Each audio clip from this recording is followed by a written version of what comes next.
oscuro, ambiguo, pero con una máscara de progresista, de que estaba a favor de los pobres.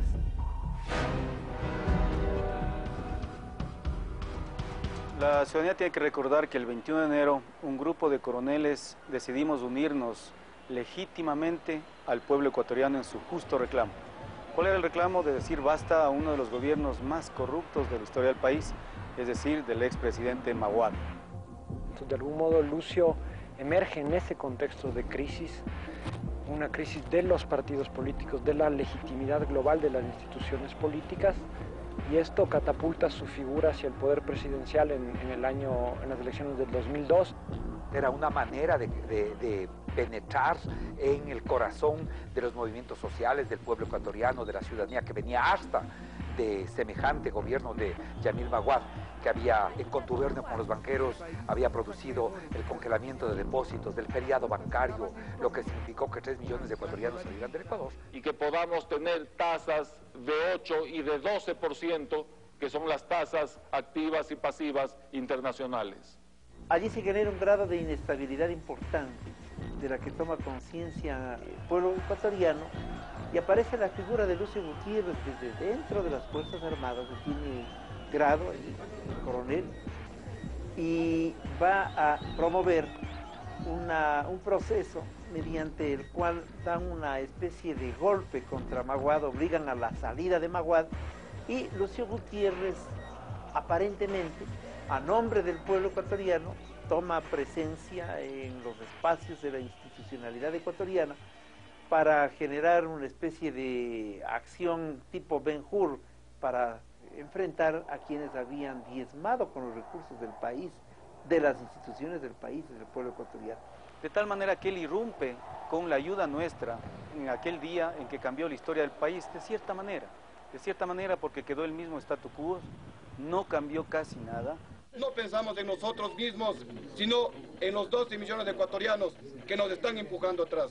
Tenemos ese respaldo moral y con eso no vamos a claudicar jamás. Esto, señores, es irreversible. Hoy el país comienza a ser refundado. Coronel Gutiérrez en ese instante estaba perteneciendo al Comando Conjunto y trabajaba en las secciones C3 y 2, que son operaciones de inteligencia. Entonces ahí se manejan todos los escenarios políticos y se sabe cuál es la conflictividad que se vive en el país. En un suceso que para muchos, más que una movilización popular, fue un golpe en el sentido más clásico, en el que la presencia de mandos medios del ejército puso en crisis el conjunto de la institucionalidad del país. La presencia de Lucio Gutiérrez, como militar que conocía la realidad de las Fuerzas Armadas, también debe ser entendida en un momento determinado para saber hasta dónde diezmó a las fuerzas progresistas existentes también dentro de las Fuerzas Armadas, que es una de las cosas fundamentales en un proceso de cambio de un país, contar con Fuerzas Armadas progresistas, patrióticas, nacionalistas, sin estar sometidas al imperio. Igualmente quiero agradecer a todos los miembros de las Fuerzas Armadas por ese respaldo masivo, por ese respaldo monolítico, como no podía ser de otra manera. Y ahí sale este señor Gutiérrez como una esperanza para el pueblo ecuatoriano.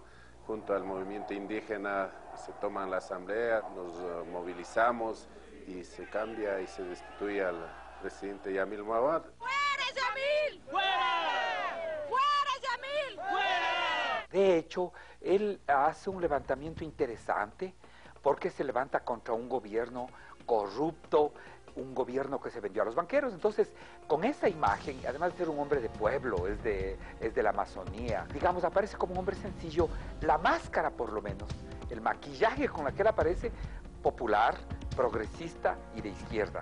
Así aparece Lucio Gutiérrez, por lo tanto genera la imagen de un personaje que enfrenta a Maguad y que lo hace a nombre del pueblo ecuatoriano. Desde hoy en adelante, los primeros serán ustedes, los del pueblo.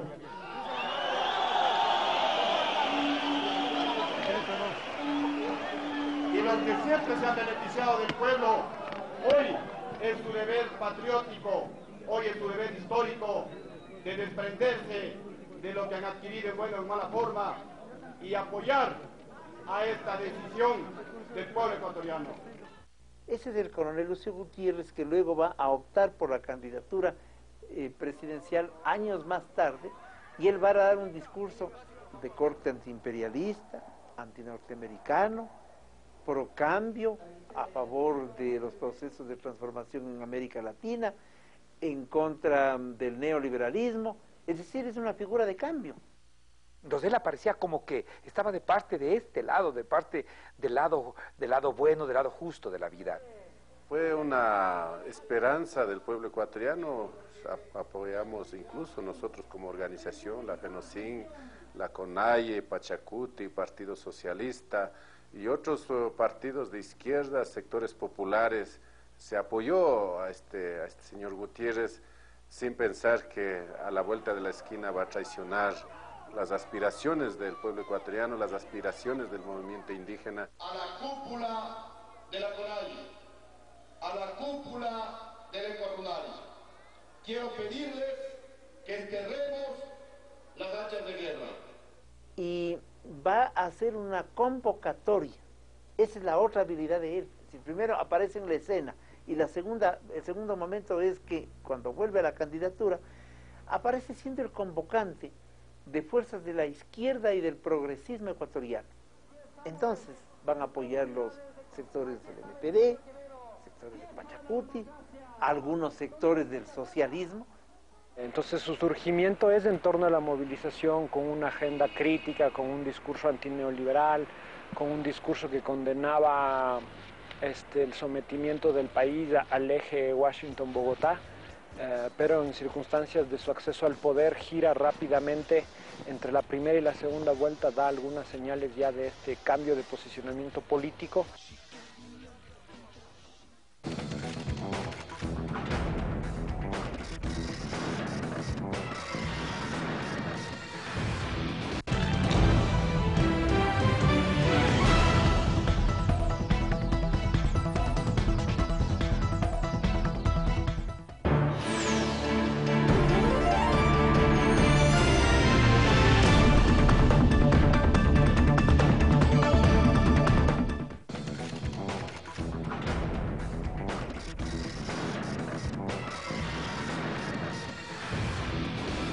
Cambia de direccionamiento de su agenda gubernativa entre la primera y la segunda vuelta del año 2002.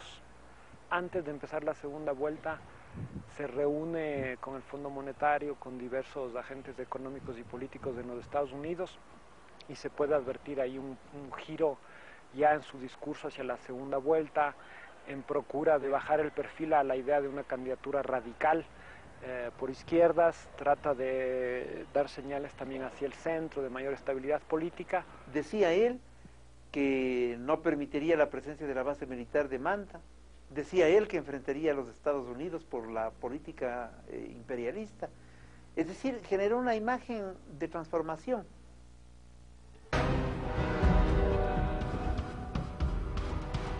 Vemos pues que cuando se posesionó, al mes y medio, fue a Estados Unidos y se declaró el mejor amigo de Estados Unidos. Buenas tardes, Rafa. Encantado de saludarlos. Sí, gracias. El honor es mío. Para mí, el honor.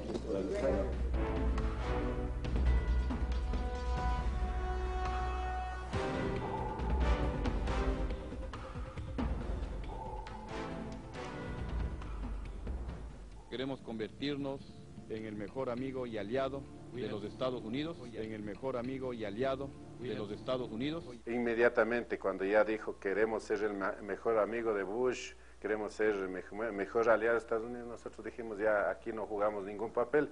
Inmediatamente, creo que en ni un mes o 2 meses de gobierno retiramos el apoyo y nos fuimos a la oposición. Yo diría, a ver, que el movimiento indígena cometió un error enorme al hipotecarse totalmente a Lucio Gutiérrez. Porque además la división que él provoca en el movimiento indígena es muy importante en el sentido de que lo fracciona y lo involucra, porque hay algunos temas, como el tema de la base de Manta, en el que están involucrados sectores indígenas, sectores populares, en la toma de decisiones. Era una jugada con el objeto de decir no soy yo, sino son los sectores sociales y populares que me acompañan.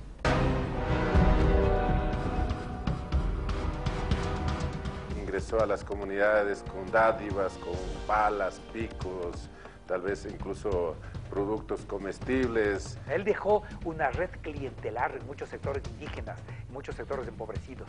Les dejaba carretillas, palas, balones de fútbol, o sea, una política clientelar de tratar de capturar al tejido social.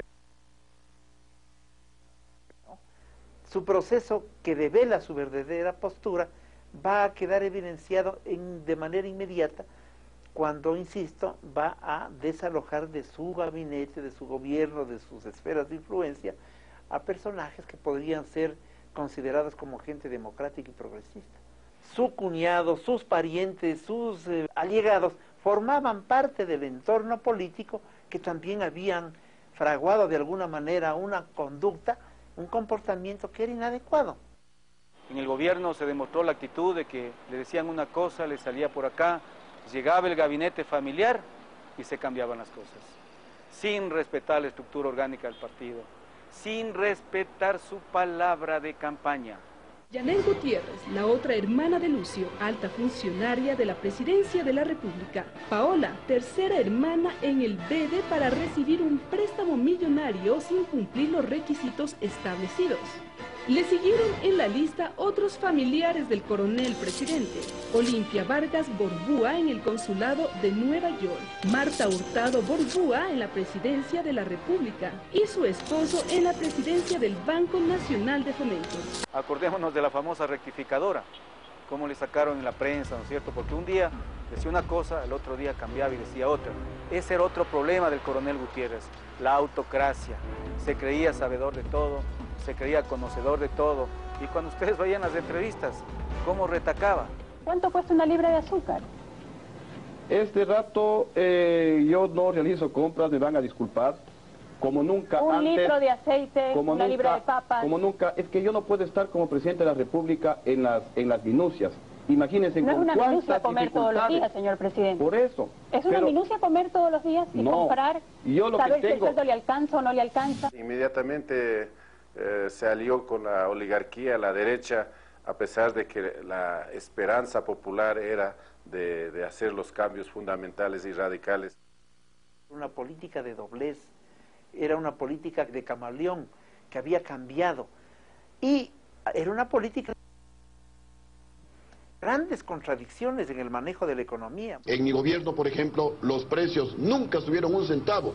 Tengo que asumir la responsabilidad de elevar los precios de los combustibles y transparentar el cobro del IVA. Incluso ya desde el inicio puso ministros banqueros y los banqueros nos quebraron al país. Pero en el marco de ese intento de reacomodo más electoral, aparentemente él pacta algunas cuestiones con el Fondo Monetario, con Washington.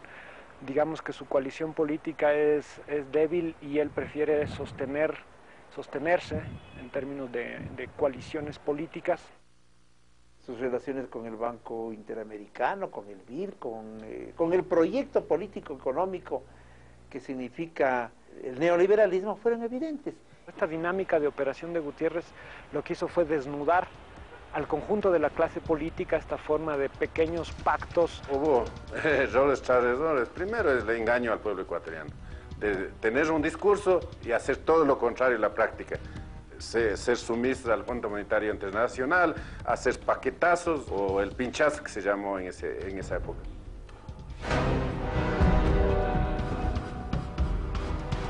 Eso no le perdona el pueblo, eso no le perdonó, porque con él lo que vino es una cadena de traiciones. Traición en términos de la independencia. Él pretendió hacer del ejército ecuatoriano, que junto con el ejército colombiano, hacer esta especie de yunque. En consecuencia, este viraje ya me hizo pensar a mí en qué es lo que iba a pasar con el proyecto que había nacido. Yo asumí que sí hubo una reunión aquí en Quito cuando formábamos el partido con aquel personaje que había sido el canciller de las FARC. Y obviamente no querían hablar conmigo, sino con el posible candidato de ese entonces. ¿Qué le preguntaron? Le preguntaron que cuál sería su accionar en caso de llegar a ser presidente en el tema de las FARC. Entre las FARC y Lucio Gutiérrez, de la relación del financiamiento de unos $600.000 más o menos, que le habría entregado la FARC a Lucio Gutiérrez para la campaña. Hay esa información que se tiene, que tuvo relaciones con grupos irregulares de Colombia. Vienen acá los guerrilleros temporalmente y ellos son devueltos a sus grupos de actuación. ¿Y dónde los tendrían? Bueno, yo creo que eso, el Ecuador tiene 260.000 kilómetros cuadrados, hay bastante espacio. Tuvo financiamiento extranjero, esto no me cabe la menor. Yo creo que es un proyecto político el de él, el que tuvo financiado, tenía vinculaciones con el gobierno de Uribe, creo que vinculaciones con la gran potencia del norte también, eso no me cabe la menor duda. Él firmó la carta de intención y se pegó al lineamiento norteamericano. Y mucha gente, por ejemplo, no sabía cómo es que Lucio Gutiérrez en menos de un mes llega a firmar un acuerdo con el Fondo Monetario Internacional.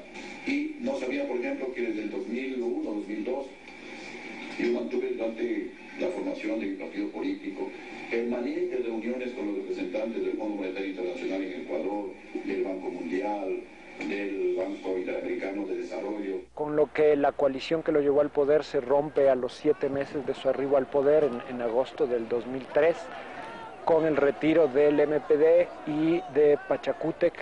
Usted ve en los documentos que yo le he entregado del periódico El Nacional de Caracas, yo estuve allá 15 días antes, pero el 14 de septiembre del 2004 yo le canté la caída. Yo dije que él estaba con un pie afuera. El pueblo también se cansa de las mentiras, de los engaños, de los abusos, que generalmente cuando se obnubilan en el poder las autoridades no lo ven.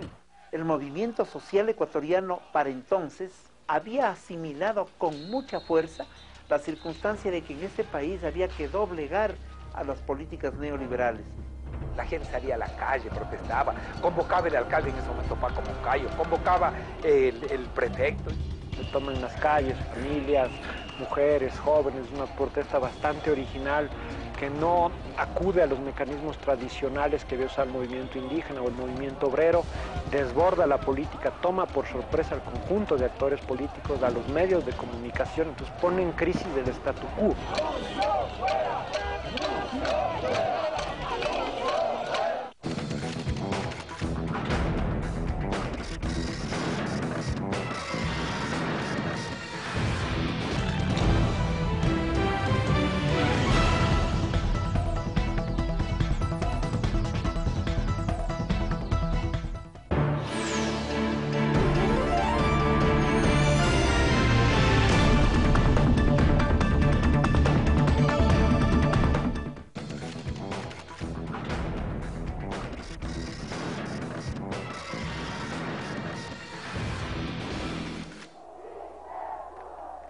Los sectores progresistas, los sectores sindicales y la ciudadanía fueron cansándose de una política que al mismo tiempo era una política de doblez, era una política de camaleón.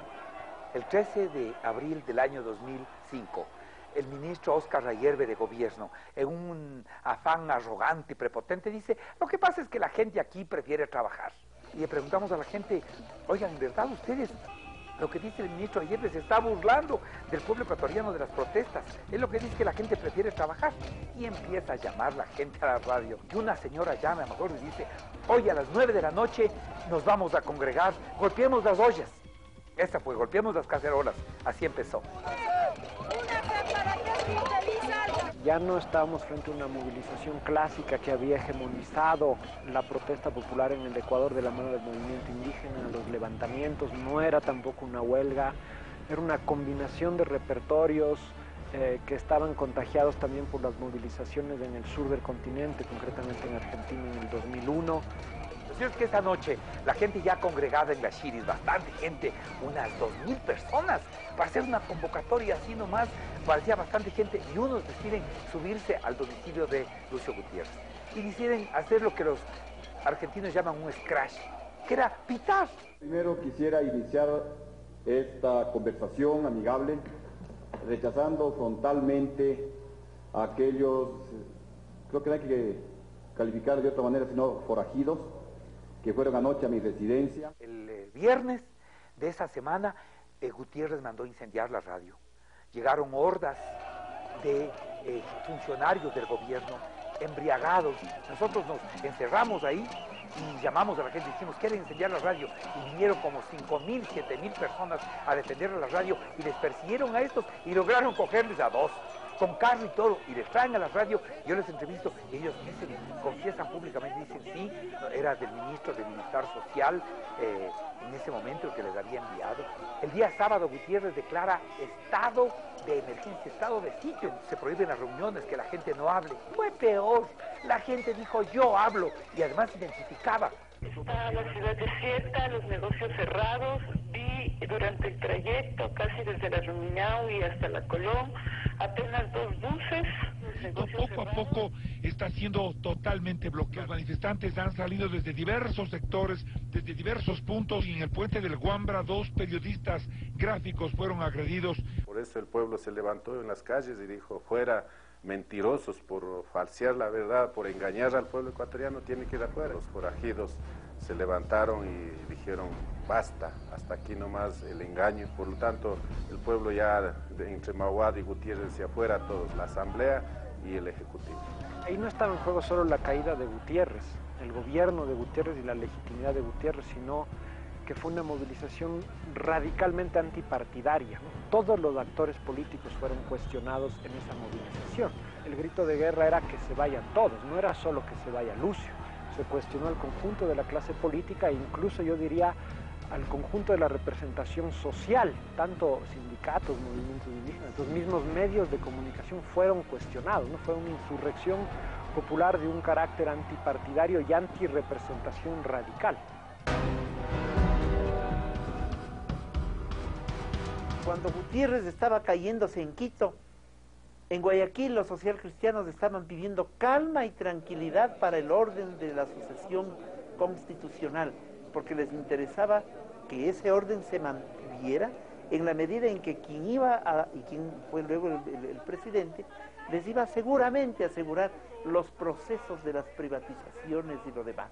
Subía la tensión, subía la rabia. Y entonces me acuerdo que el 18 la gente dice, tenemos que hacer una marcha.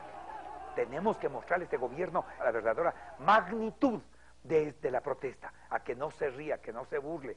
Entonces organizaron una marcha, en la Cruz del Papa se congregaron de 150.000 a 200.000 personas.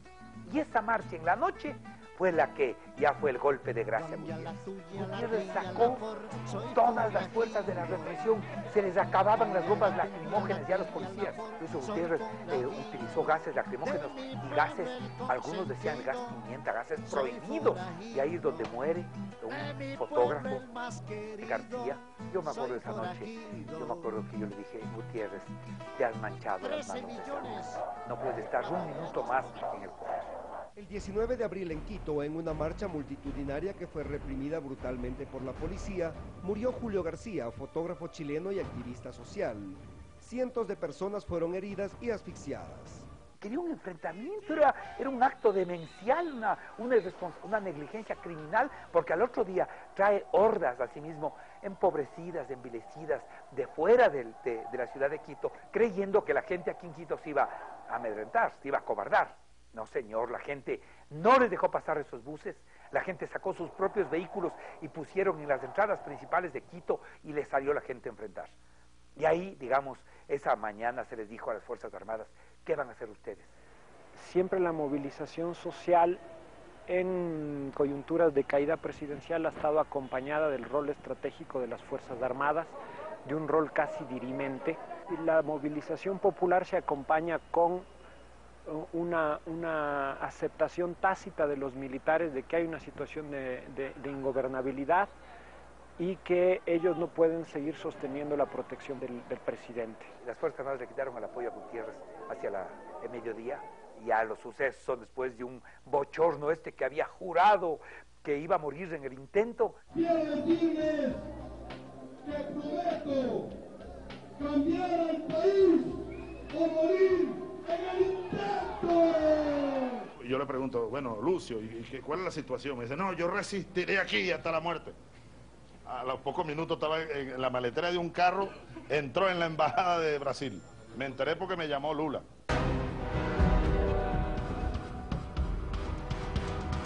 propósito de la caída del coronel Gutiérrez del 20 de abril del 2005, hay que recordar un dato que no conoce posiblemente la ciudadanía ecuatoriana. El coronel Gutiérrez pidió asilo político en la Embajada de Venezuela. Pidió para él y para su hermano. Y está comprobado.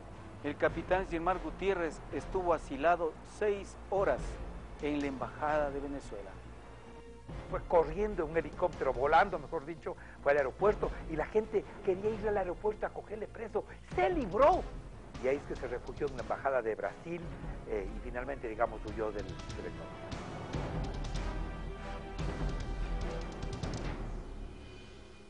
Gutiérrez estuvo en prisión, mantuvo una cierta estructura organizativa, ganó gobiernos locales, representación parlamentaria. Entonces, si bien queda con este sello de traición a la voluntad popular,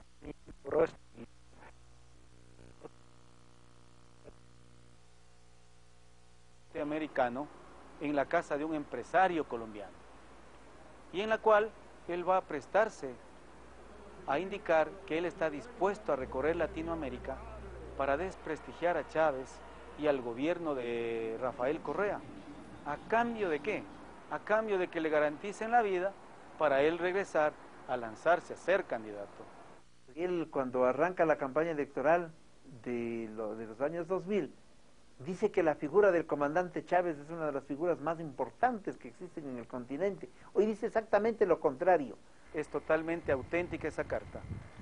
El presidente Chávez también ya lo ha dicho, ¿verdad? Que él tiene esa carta. Entonces también me da mucha pena, ¿no?, que el coronel Gutiérrez niegue. Y está claramente lo que él dice. Las lisonjas que lanza Fidel Castro, las lisonjas que lo lanza el mismo presidente Chávez. Y él dice que esta será la segunda patria bolivariana. Una carta, no, pero una carta de puño y letra mucho antes. Yo era presidente ya, diciendo que él iba a ser presidente antes para convertir a Ecuador en la segunda república bolivariana de Sudamérica. Bueno, llegó a presidente y después se nos escondía, pero huía, en verdad salía despavorido cuando me veía a mí o a Fidel o a alguno de nosotros, se escondía.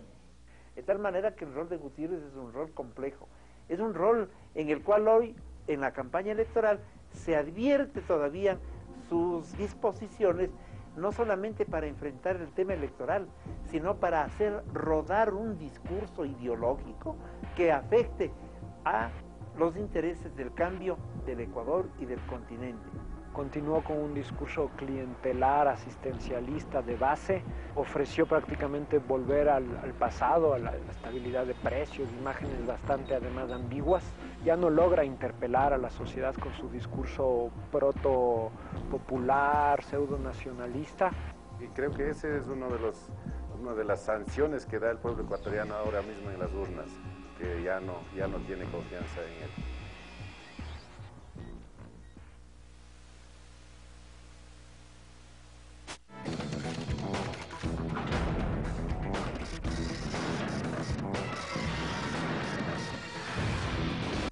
En la próxima entrega de Expediente, Goldman Sachs, grupo de banca de inversión y valores más grande del mundo, partícipe en el derrumbe de la compañía global de servicios financieros de Estados Unidos, Lehman Brothers Holdings, acusado por la Comisión del Mercado de Valores estadounidense de obrar fraudulentamente en la comercialización de hipotecas subprime. The governments don't rule the world. Goldman Sachs rules the world. I have compared to a new secret service like the CIA, except they are much better than that. Se revelan los escándalos que ha protagonizado el grupo financiero Goldman Sachs, que va desde sus operaciones financieras, su organización interna, así como también su presunta implicación en el ocultamiento de la deuda griega. Embaucher quelqu'un qui était chez Goldman Sachs, pour moi, c'est comme embaucher un criminel pour surveiller votre maison. Quelqu'un qui est un braqueur de banque, vous l'embauchez, il va surveiller votre maison. En total estreno, Goldman Sachs, próximo martes, solo